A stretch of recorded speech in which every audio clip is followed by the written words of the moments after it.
You're the bank customer. here. So you're the bank. So you're making the same decision as the bank is. That why has this customer got a problem with cash? Yeah. Is it a fundamental problem in their business? Are they spending more than they're earning? Like, you need to do an assessment on that, like a bank would do it on that customer. Okay, somebody here talking about your trends thing, Tony, saying that the past in this climate is so far removed from the current environment that these trends surely are not reliable. Oh, absolutely, but the one thing about the future is it's uncertain. So they're at least, you need to have a plan A and a plan B. You say, well, if that happens, I can do this, and if this happens, I can do that. But if you don't look at the other, say you're going to Cork now, well, there's three ways you can go to Cork. You can go straight down the country, or you can go via Galway and go down that way, or go down by Wexford. So you need to have a plan. How am I going to get there? And so you need to know what those trends are. Yeah, but I think what they're looking at and saying that looking at past trends won't necessarily give you an indication of the future because the current situation is so unreliable. Historic, I think. But how historic is that? I think history tends to repeat itself. You know, if you look back historically at most trends, history tends to repeat itself. But I suppose the question that's been asked there, which is, how far do you go back? I mean, but that's looking at trends. About 3 to 4. I look at the trend of my business, say 2 to 3 years back, and maybe a year to 2 years forward. Because trying to project more than maybe a year. But I would have thought, Tony, that you're really talking about, when you're looking at these graphs, you're looking at periods of 6 months. Yeah. Oh yeah, but intervals with that. You know, you're looking at a high level trend, but then I would be looking at monthly intervals. In medium-sized businesses, monthly intervals, and see what the graph is going on there. You look, where's the trend of this thing? Yeah. Oh. Where's the trend? Am I getting, as I said, if I go via Galway, am I getting nearer Cork? As long as I'm getting nearer Cork, I don't mind whether I go by Galway or I go down the east coast, or go down as long as you're getting nearer Cork. But if you find that I'm not, like I'm going up by Cavan or going up by Sligo, and I need to go to Cork, no problem. Yeah. It's not about the speed, it's the trend, I would think, because it's not a 100-metre dash, it's a kind of a marathon, and if you get the trend right, you'll get there. So if you're getting your monthly snapshots to form the trend, you're getting your monthly management accounts, they give you a snapshot, and they begin to form the trend. How soon do you start making the change? After 1 month, 3 months, 6 months? Oh, I'd make the change after 2 to 3 months. If you see the trend, and if your gut feel is, you know, I stick a lot to my gut feel that trend is reasonably likely to continue. It's a bit like a football match. You know, if we're not performing on the left wing or not performing on the right wing, when do you make the change?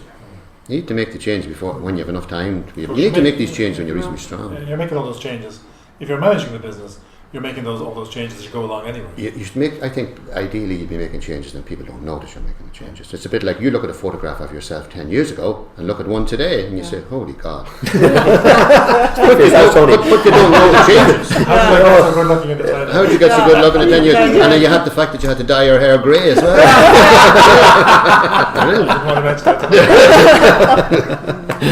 So. Just on the last bit, Tony, just in terms of the getting paid bit, people are talking now about, there's a couple of things happening in the new world. People are first of all dropping prices for a start, then they're doing deals to get paid and all of that. Are you into that kind of stuff, or are you more the kind of the arm twister? I would, if you drop your price to the level that you're not making a profit on it, that's fatal. Yeah. If you drop the price to get just because I'm not making, you need to know, am I making a profit on the product? Well, roughly am I making a profit? But if you're going to sell it just to get the cash in, well, you could do that to get rid of surplus stock you had. You have rubbish stock, and you have to get rid of that to buy new stock. Well, you could afford to take a loss on that.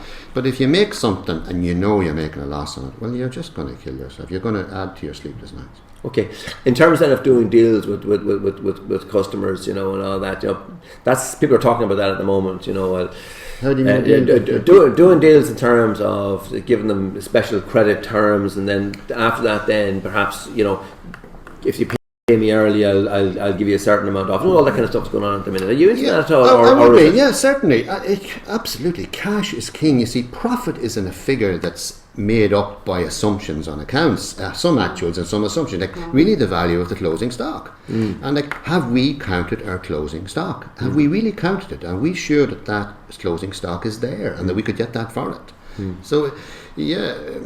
So what's the question? So what about, Tony, if you're selling a service? What if you're selling a service? Yeah. You have no stock. Yeah. Are there different parameters? No, it's a bit easier. You know what your costs are for, like here, you know what costs are for the office. You know what the rent is, the light. So you said, there's my costs in a week. So it means that on what my hourly charge out rate is, so I need to be working at 60. What's my conversion rate? Do I need to have people working 60% of their time to get me paid back? And what are they working? Are we getting 50% of the time or 20% of the time occupied? So it's more or less the same thing. It's easier, you don't have to count stock. But unfortunately it's riskier because your biggest asset walks out the door every day, whereas at least you have the shed, you have the stock in it. Yeah, that's good. Listen, we're coming to the end of our time. One of the we might have you back again, Tony, at some stage, because one of the things we wanted to talk about... Well, it depends on how quickly I'm paid for this one. Yeah, I will. Credit insurance today. You can be our banker on that one, Tony.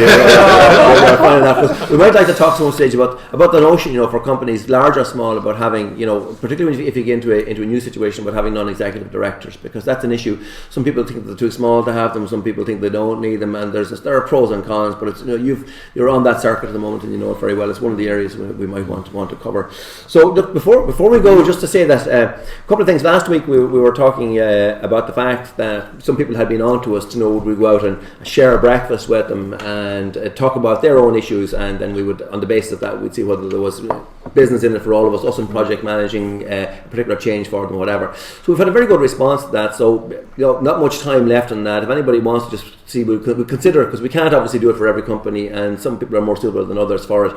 So if there's anybody there at the moment that wants to be considered for that, just let us know. We really are now talking about up into July or something like that, and we can't, we're supposed to use every morning on this, although some of the lads here would have breakfast on the house every morning if they got it. But we certainly will do that. So just let us know about that on the email. And just to say then that that's what we're at, and send in any suggestions that you have, any queries that you have, anything you'd like us to actually deal with in the future. We'll be back again next week, same time, same place. So from all of us here in Communicate International, and from our special guest Tony here, have a good day, have a good week, and slán go fóill. And just talking about it. Just stay on. Thanks very much.